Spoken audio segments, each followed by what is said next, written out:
سلام رفقا، وقت همگی بخیر. خیلی مخلصیم، امیدوارم حال همتون خوب باشه. خیلی مدت زیادی میشه که من ویدیو آپلود نکردم. خیلیاتون میدونید چرا، خیلیاتون هم نمیدونید چرا. دوست دارم خودم اینجوری فکر کنم که واقعیتش من از اسکی رفتن بدم میاد. یک دوم این که با خودم عذاب وجدان داشتم که از درد مردم نون نخورم، یعنی دوست نداشتم با وی پی ان کانالم بیاد بالا. سومیش هم این که ویدیوهای تکراری زدن واقعا پوینتی نداره. یکی از بچه‌ها 2 تا 3 تا 4 تاشون زدن دیگه، زحمت کشیدن، لطف کردن. من رفتنم واقعا نمیدونم چه حسنی داره.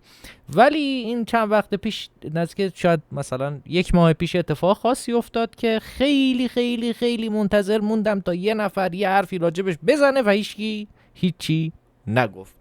بنابراین مجبور شدم که با تمام سختی ها و مشغله و فشار کاری که دارم بیام یه ویدیو بگیرم. احتمالا این ویدیو طولانی خواهد بود رفقا. دوستانی که دنبال یک چه میدونم راه و روش و فلان و اینا هستن و یک مطلب تازه که داره ویدیو، ولی تریک جدیدی نمیدونم کار فنی فلان اینا نه، اینکه اسکریپت کپی کنید و 4 تا کپی پیست کنید، احتمالا تو این ویدیو ناامید خواهید شد. ولی بچهای آرندی کار، بچهایی که وی پی ان می ساختن، بچه‌هایی که ویدئوی وی پی ان میرفتن، بچه‌هایی که تانل میزدن، حتی بچه‌هایی که میفروشن، ربات فروش دارن، بچه‌هایی که پول پهنای باند خیلی زیادی ماهیانه میدن، سرور اختصاصی میگیرن، نمیدونم 1 به 10 ران میکنن، تمام کسایی که درگیر تانل هستید، این ویدیو احتمالاً که نه 100% به درد شما خواهد خورد. خب موضوع از چه قراره؟ موضوع از این قراره که یک آپدیتی روی GFW اعمال شد که تقریبا میشه گفت، تقریبا این دقیق نیست این حرف من، ولی تقریبا یعنی حدود 90% اینترنت ایران شیفت شد به زمان قبل ترازات 1401 مهسا. فکر کنم 1401 بود یا 1400 بود، نمیدونم، ولی همون موقع که خلاصه همه چی به هم ریخت و این زارپور علیه ما علیه تصمیم گرفت که اینترنت رو گه کنه توش و حال هممون رو خراب کنه و در به در تانل شدیم و دیتا سنتر و پول حجم بده و پول پهنای باند بده. الان دولت محترم یا نامحترم نمیدونم یه حرکتی زده که من خوشحالم واقعا از این قضیه که شیفت شده به GFW، شیفت شده به اون موقع. یعنی هنوز یه سری محدودیت ها اعمال می شود، ولی خیلی شبیه به آنچه که قبل از 1401 شده الان خیلی شبیه به اون چی بود که 1401 بود. چه اتفاقی افتاده؟ من اینجا ماین مپ خیلی ساده براتون اوکی کردم بچه‌ها. حالا اثباتم میکنم، تستم میگیرم آخر ویدیو، ولی الان میخوام یه توضیح مختصر بدم، بعدم بریم سراغ تست و اسکریپت و اینا. بچه ها ببینید، یک DNS پویزنینگ ساده داشت، مکانیزم فیلترینگ. یعنی شما وقتی مثلا میزنید www.facebook.com این بفرمایید که IP فیلترینگ میان به عنوان DNS به شما ریسپانس میدن و در واقع گمراه میکنن شما رو. در واقع به جای اینکه DNS سرور مد نظر شما مثلا فرض کنید 4 تا 8 یا 111 که کلودفلر باشه به شما ریسپانس بده، آی پی 10 فیلترینگ میاد به شما ریسپانس میده و این همون چیزیه که ما همیشه میدیدیم دیگه، اون صفحه پیوندها و ریدایرکت میشدیم به صفحه فیلترینگ. این هنوز داره به صورت سنتی انجام میشه، یعنی این DNS پویزنینگشون داره انجام میشه. مطلب بعدی این که بچه‌ها ما مثلا یه سرور می ساختیم، یه دونه 2 تا 100 تا آی پی هر چقدر براش، حالا یا مثلا آی پی مستر یا چه میدونم آی پی فلوت براش می گرفتیم. بعد این مدت وقتی دایرکت بدون تانل با اینا کار میکردیم، آی پی شروع میکرده بلاک شدن، یا حتی اگه تانل میزدیم و تانلمون دایرکت می بود، یعنی به صورت ریورس نمی بود، این سرور آی پیش سیاه میشد، بلاک میشد یا گری میشد یا هر چیزی. الان دیگه این اتفاق نمیفته. بیام بریم به شما نشون بدم اینو که نگن دوستان حرف چرت زدی و حرف الکی زدی. ببین آقا، من یه سرور تو هر ریجنی اد میکنم. بذارید من تیک آی پی ورژن 6 رو بردارم که بتونم سرورهای بیشتری اد کنم. یادم نیست من چقدر سرور داشتم، میترسم که آی پی کم بیاد و داستان بشه. خب اینو میزنم 1 یا بزنم نورنبرگ ان میزنم که بدونیم چه خبره، اگه ایراد نگیره از ما. فکر کنم اوکیه. خب یه نورنبرگ اد کردیم. اون دوتا سرورم یه تست گرفتم، نمیخوام دیلیت کنم، به شما میگم قصه چیه.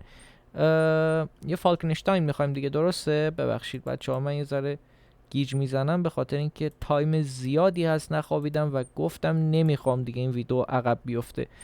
بریم و اینم فالکنشتاین. چه دوتا حرف چیزی شد.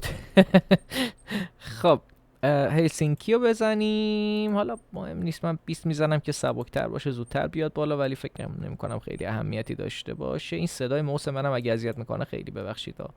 این هلسینکی. پس یه نورنبرگ، فالکنشتاین، هلسینکی، سنگاپور، اینا رو به شمار 3 باید دیلیت بکنیم بعدش. این سنگاپور، این هیلزبرو، یو اس وست، آرمشو نداریم متاسفانه. ببینید رفقا، خداییش اونایی که دیگه خبره این کارن و کارشون بوده و هر روز سرور میساختن و اینا میدونن احتمال این که هم اگر سیستم GFW همون قبلی باشه ها، اگر آپدیت نخورده باشه، احتمال این که همه این آی پی ها سفید باشه، این دوتا رو اسمش دقیقا مهم نیست، احتمال این که همه این آی پی ها سفید باشه چیزی نزدیک به 0 یا 1 در میلیون واقعا. با توجه به اینکه ریژن من همونجوری که میبینید رنج 91 داده آلمانم، من با لوکیشن ایران، با ریژن ایران هستنرم رو رجیستر کردم. همون 4 سال پیش با کارت ملی ایران قبول میکرد، همون موقعی که انقدر ایرانیا گن نزده بودیم توش. فاکتور اینا پرداخت بچه‌ای بودن خلاصه اومدن، نمیدونم درست غلط هرچی هست بالاخره گرفتن و پرداخت نکردن متاسفانه، و الان دیگه امکانش نیست. ولی قدیما میشد و من با ریژن ایران گرفتم. ریژن ایران هم خودتون میدونید دیگه آشغال ترین ریژن بود و خیلی شدید تحت فشار، یعنی شما 100 تا سرور باید میساختی، حالا 100 تا اغراقه، ولی مثلا از هر 10 تا آی پی شانس بیاری یه دونش به قول معروف چیز باشه، یه دونش سفید باشه. ولی الان من دونه دونه آی پی ها رو برای شما ران میکنم. بذار یه پینگ بگیریم اول ازش رفقا. ببخشید من این دو نقطه رو باید بردارم. یه پینگ بگیریم.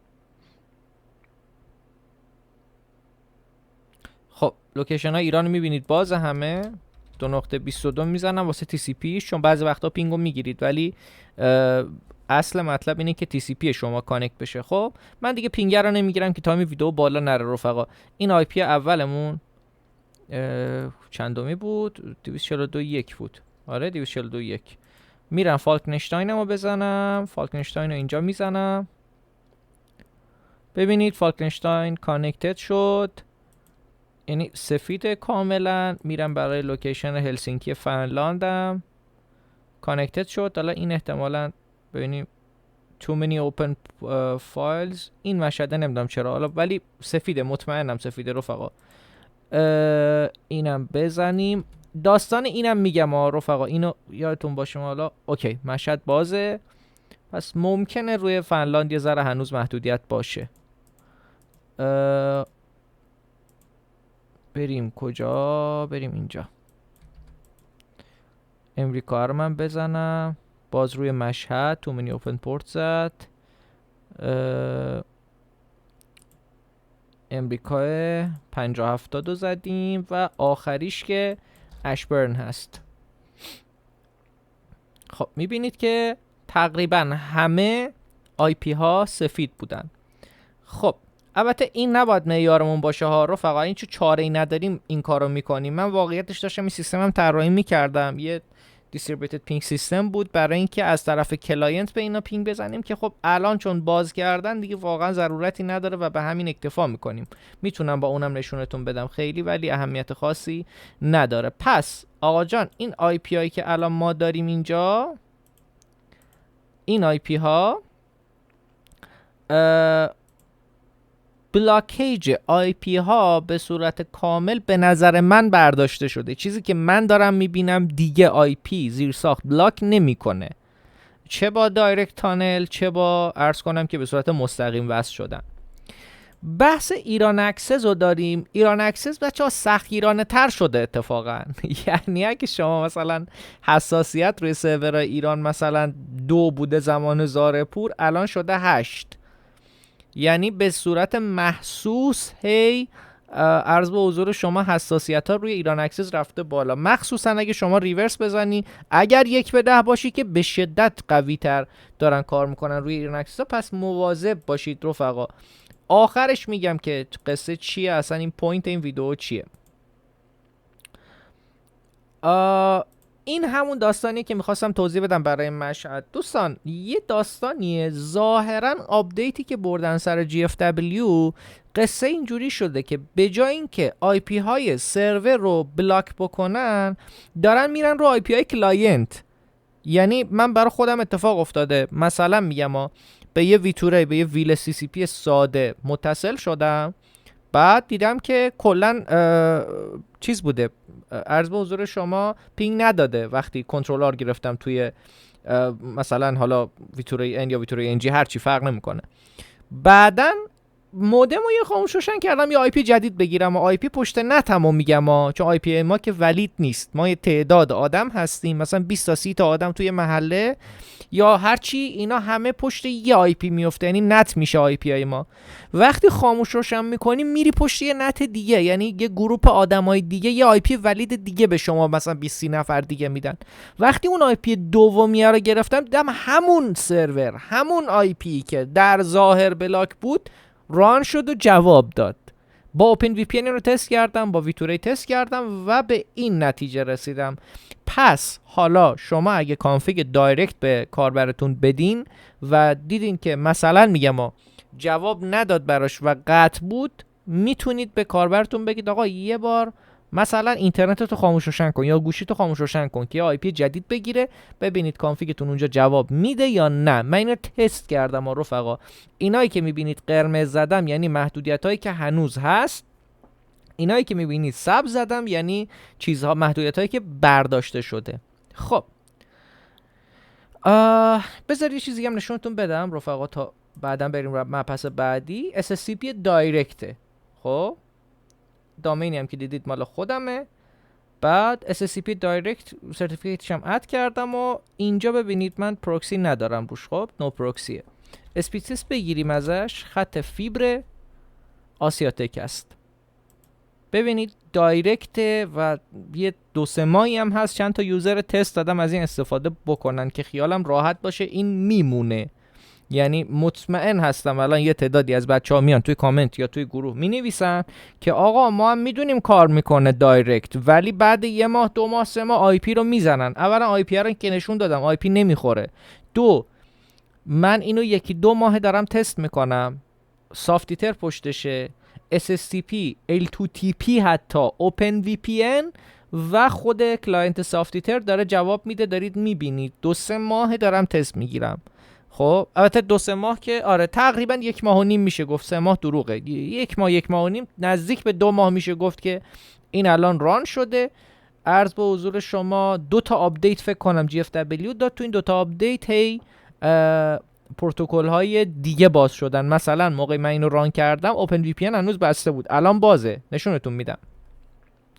خب بریم جلوتر. پس SSTP من تست گرفتم، سرعت رو میبینید با فیبر. اصلا این سرعت شوخی بود رفقا، قبلا اصلا یه چیز شبیه یه جوک مسخره بود. L2TP رو بریم تست L2TP دارم میرم براتون. ببینید پینگ 91 میلی ثانیه، میبینید که هدسنرس عرض کنم که سرورش، و اینکه سرعت دانلود به نظر من خیلی خوب و درسته فیبر نوریه، ولی L2TP اصلا این سرعت ها رو نمیداد. اگه یادتون باشه بعضی بچه‌ها با میکروتیک کار میکردن، بین 1 تا 10 مگابیت اگه بهشون میداد واقعا یعنی یه چیز خفنی بود. اونم مثلا بچه‌هایی که استفاده خاص داشتن، مثلا دوربینی چیزی بود، نمیدونم ماینری بود، فلانی بود، می‌خواستن رو روتر بزنن، از این جور صحبت ها بود. استفاده خاص چون مثلا به کلاینت که نمیشد داد، برای 10 مگ بخوای چیکار کنی باش. عرض به حضور شما اینم از این.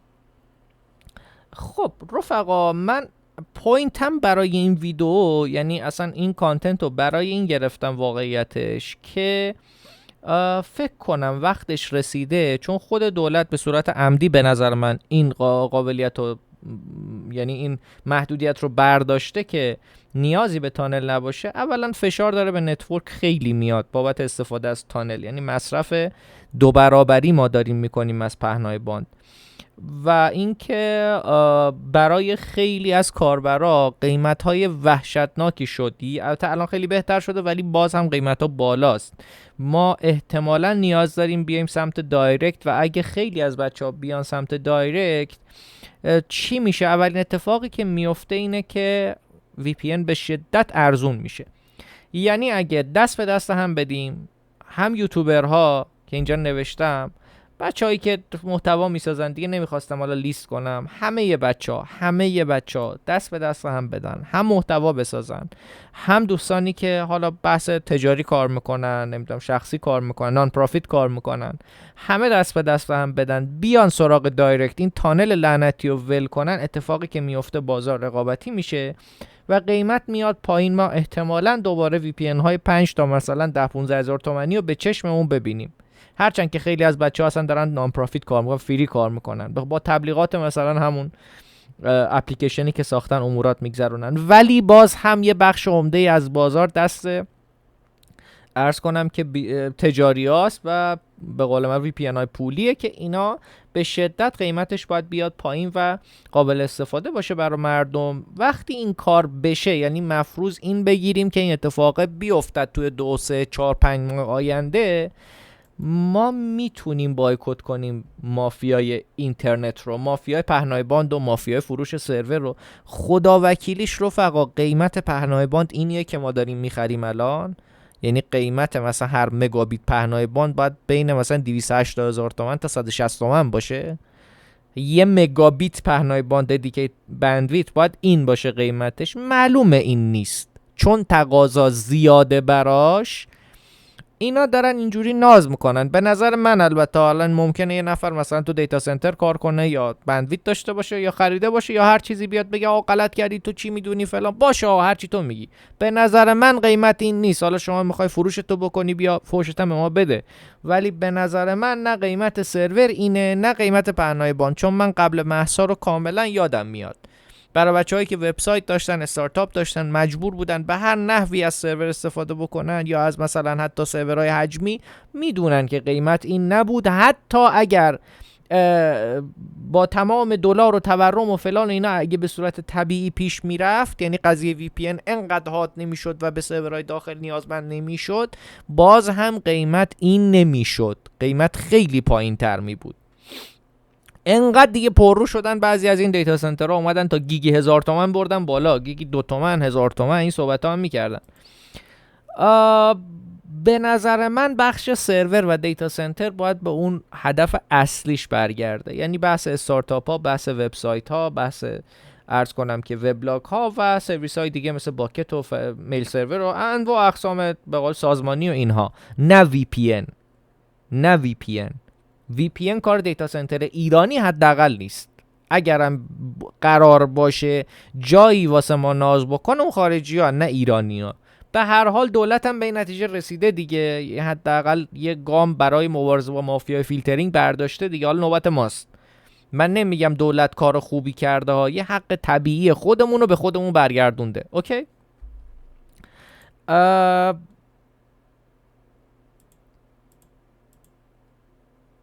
عرض به حضور شما،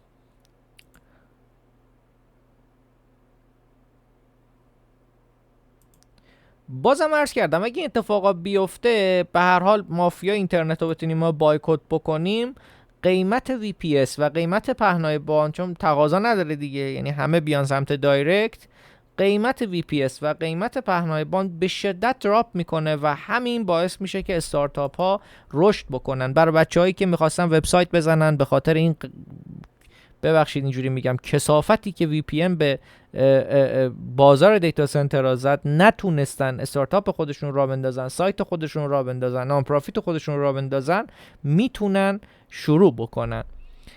و یک قدم به نظر من یک قدم بزرگ در راه آزادی اینترنت به امید خدا برخواهیم داشت اگر این کارهایی که میگم انجام بشود، یعنی بچه ها همه همکاری بکنن. خیلی خوب،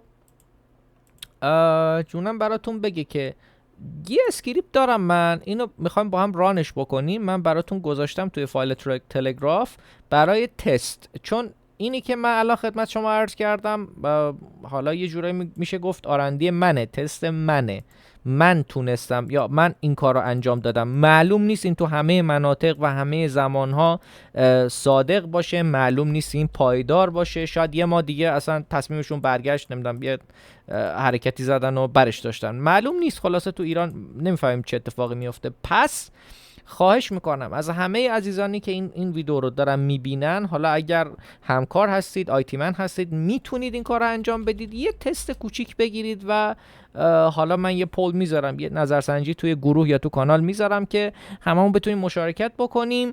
البته نتیجهش هم فکر کنم خیلی سریع معلوم بشه، یعنی دوستان برگردن روی بحث دایرکت، خیلی سریع میتونیم ببینیم که چه اتفاقی داره میفته. خب من یه اسکریپت دارم چیز میکنم برای تست. البته تست رو گرفتم، تست این اسکریپت هایی که دارم میگم گرفتم روی پی سی. حالا یه دونه اوپن وی پی ان چیزی تست میکنیم فقط برای اینکه دوستان بدونن چیه قصه. من تو این فایل تلگراف گذاشتم برای اوپن وی پی ان، این رو کپی میکنم میارم اینجا، آپدیت آپگرید کردم، میارم پیست میکنم اینجا و وقتی پیست کردم CH مودش رو ران میکنم. ببخشید این مایک توی حلق منه، مجبورم اینجوری عرض کنم که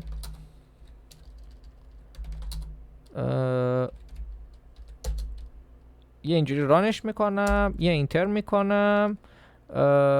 Do you want to enable IPv6 من ندارم، نو میزنم. اگه دوست داشتید میتونید یس بزنید.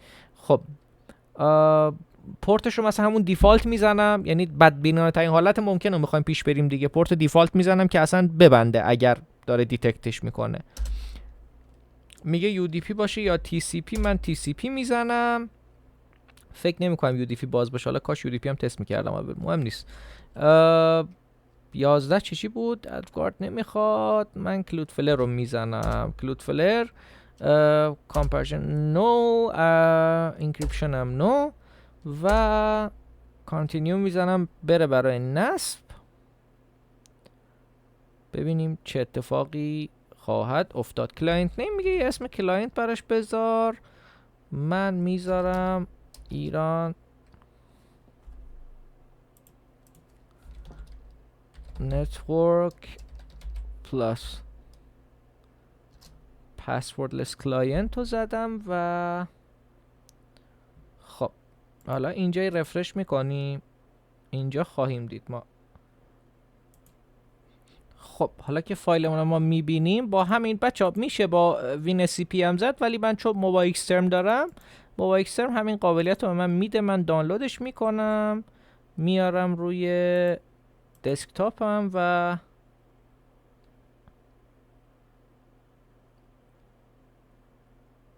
دانلود کردم. خب بریم رو دسکتاپ اجراش بکنیم. الان اوپن وی پی ان من دارم، میارم قسمت آپلود فایل باید برم، میارم درگ اند دراپش میکنم، کانکت میزنم چون پسوردلس هست برای من. تا الان وی پی ان تو وی پی ان زدم. بذاریم من اینو دیسکانکتش بکنم که ببینیم واقعا این اجرا میشود یا نمیشود. خب بچه یه اتفاق خیلی جالب افتاد که خیلی خوب بود شما ببینید. TCP وصل نشد. خب ولی بذار من ریموف کنم یک بار اینا. خیلی جالب بود که من با UDP ران کردم و UDP به صورت دایرکت جواب داد. حالا TCP احتمالاً اگه من یه بار خطم رو ریستارت میکردم، یعنی مودم رو ریستارت میکردم، جواب میداد. ولی چون کنجکاو بودم که چه اتفاقی داره میفته، UDP بازی یا نه، دیدم UDP باز بود. خب یه بار دیگه نتو عرض کنم که نو میزنم، باز دوباره همون 1194 میزنم، این دفعه به جای TCP UDP میزنم، همون 11 میذارم بمونه، کامپرژن نو، انکریپشن نو و کانتینیو میزنم.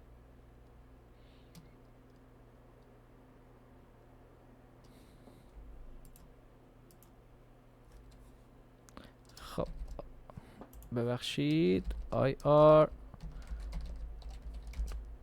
پلاس 2 بازم پسوردلس. اینجا ما باید بگیریم. بله دانلود میاریم رو همون دسکتاپ و حالا باید به ما جواب بده. خب بذاریم من اینو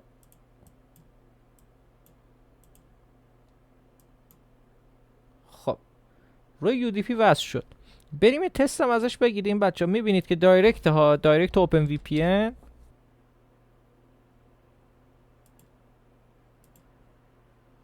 خب ببینیم چه جوری میشه. 172 پینگ. دانلودم خوب داره میده.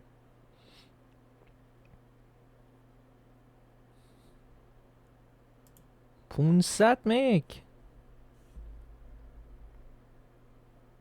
خیلی خوب داد بچه. آپلود احتمالا ضعیف باید باشه. احتمال 90% همینطوره.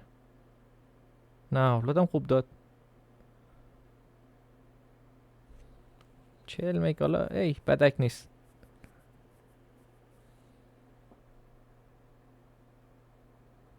الان یه عالمه من کامنت میگیرم که الکی تایم ویدیو رو چرا زیاد میگی. خدا پیش اومد دیگه چیکار کنم. خب رفقا دارید میبینید که اوپن وی پی ان دایرکت داره جواب میده بدون تانل. سرور همین الان به خدا جلوی چشتون ساختم. اینا همین آی پی 211 رو همین سرور زدم. اولم تی سی پی زدم جواب نداد. یا میگم احتمالا اگه مودم ریستارت میکردم جواب میداد. مهم نیست. حالا بعدا خودتون تست کنید، رو خطای مختلف تست بگیرید. من روی همراه اول و ایرانسل هم یه سری تست دیگه گرفتم و پروتکل آیکو 2 و اگه اشتباه نکنم L2TP و اوپن وی پی ان. فیلماشو آخر ویدیو میذارم. خیلی مخلصیم. نظرتون رو بگین بهم که چی هستش. ولی اگر به من باشه رفقا تو رو خدا از تانل بیاید بکشیم بیرون. به خدا به نفع هممونه. به نفع هم از نظر مالی به نفعمونه، هم به نفع مردممونه، چون در نهایت وی پی ان ارزان خواهد شد توی ایران. هم به نفع آزادی اینترنت، هم دست مافیای فیلترینگ قطع میشه از این کارهای کثیفی که میکنن و این چرخه 54,000 میلیاردی که پهنای باند و سرور و کوفت و زهرمار به ما میفروشن زوری. چون هیچ از تانل که استفاده چیز نمیکنه که همه زوری میرن سراغ تانل. یعنی تانل رو مجبور بودیم که رفتیم سمتش. ببخشید مغز خر نخورده بودیم که بریم پول بریزیم تو حلقوم یه سری دیتا سنتر که اونا هم روز به روز قیمتا رو برای ما ببرن بالا و ناز کنن و بعضی شرکت ها کلا پهنای باند رو ور دارن و بگن حجمی نمیدونم گیگی انقدر دوست داری وایسا دوست داری وای نسا. این کار نمیدونم یعنی چی. اگر دست به دست هم بدیم، کامیونیتی لطف کنن واقعا کمک کنن، همه با هم مثل همون موقعی که تمام روش‌های تانل رو بچه‌ها میرفتن شخم میزدن میآوردن، الان هم دوباره روش‌های دایرکت رو چیز کنیم، دست به دست هم بدیم، بذاریم تست بگیریم، روی خطای مختلف کمک بدیم. به نظرم میشه رفقا، به نظرم اینجوری هست شدنیه. ها یه چیز دیگه هم بگم که تا یادم نرفته، این بچه ها مرزبانه. خب شاید بگم الان نزدیک 7-8 ماهی هست که روی مرزبان این چیز رو من دارم، این سرور رو من دارم. میبینید IP V6 و V4 هست، همشون بازه. نکته جالبی که هستش این الان بردم پشت دامنه که با دامنم تستش بگیرم ببینم فیلتر میشه یا نه این دامنم. ولی این IP بلاک بودش، یعنی بسته بودش بچه ها، بعد باز شده. یعنی من فکر میکردم IP که بلاک میشن دیگه همچنان میمونن اگر استفاده بکنی، که داشتم میکردم واقعا، ولی باز شد این IP. پس IP که قبلا بلاک داشته توی تست بکنید بچه ها. روش های دایرکتی که قبلا جواب نمیداده حتما تست بکنید. به ما هم اگر خبر بدید بد نیست. منم توی چنل تلگرامم یه دونه نظرسنجی میذارم. نظرسنجی هم اگه شرکت کنید ممنونتون میشم. دستور خاصی هم نبود که براتون بذارم، ولی با این حال توی فایل تلگراف 2 تا اسکریپت گذاشتم. یکی برای نصب همون استرانگ سوان و آیکو 2، یکی هم جونم براتون بگه که برای همین اوپن وی پی ان هست که همتون دارید، حالا چیز خاصی نیست ولی بازم میذارم. خیلی مخلصیم، دم همتون گرم که تا اینجا با ما همراه بودید و عشقید همتون. خداحافظ. خیلی مخلصیم. خداحافظ. آقا دوستای گلی که موندید برای تست آخر ویدیو، دارید تست رو مشاهده میکنید، پروتکل و سرعت و همه چی رو سعی کردم بنویسم تو دیتای تکست. یه نکته خیلی کوچیک بگم که رفقایی که سوال دارید، من خیلی خیلی خیلی خیلی شرمنده‌تونم، خیلی نمیرسم جواب سوال بدم. شاید تو روزش 1 رو 20 دقیقه 10 دقیقه وقت کنم جواب سوال بدم. تو رو خدا ناراحت نشید، به خدا منم یه آدمم، خرج خانواده‌مو باید بدم، برای یوتیوب کانتنت باید بسازم. از این بعدم فول تایم احتمالاً پای یوتیوب بشینم و کانتنت تولید کنم. لطفاً توی تلگرام یا توی کامنت ها به من بگین که چه محتوایی دوست دارید تولید بشه. احتمالاً 3-4 تا محتوای دایرکت وی پی ان خواهم رفت، علیرغم اینکه تکراریه، ولی به خاطر تشویق بچه‌ها که بیان سراغ وی پی ان دایرکت احتمالاً اینو خواهم تولید خواهم کرد. ولی اون طرف قضیه به من بگید که بین نتورک سکیوریتی یعنی امنیت شبکه، هک، برنامه‌نویسی و بحث شبکه کدومو ترجیح میدین؟ لطفا اینو تو کامنت ها به من بگین یا توی تلگرام، چون واقعا احتمالا یه تایم خیلی زیادی من برای یوتیوب قراره بذارم. خیلی مخلصیم، فداتون، مرسی که همراه بودین، بازم عشقین. خداحافظ.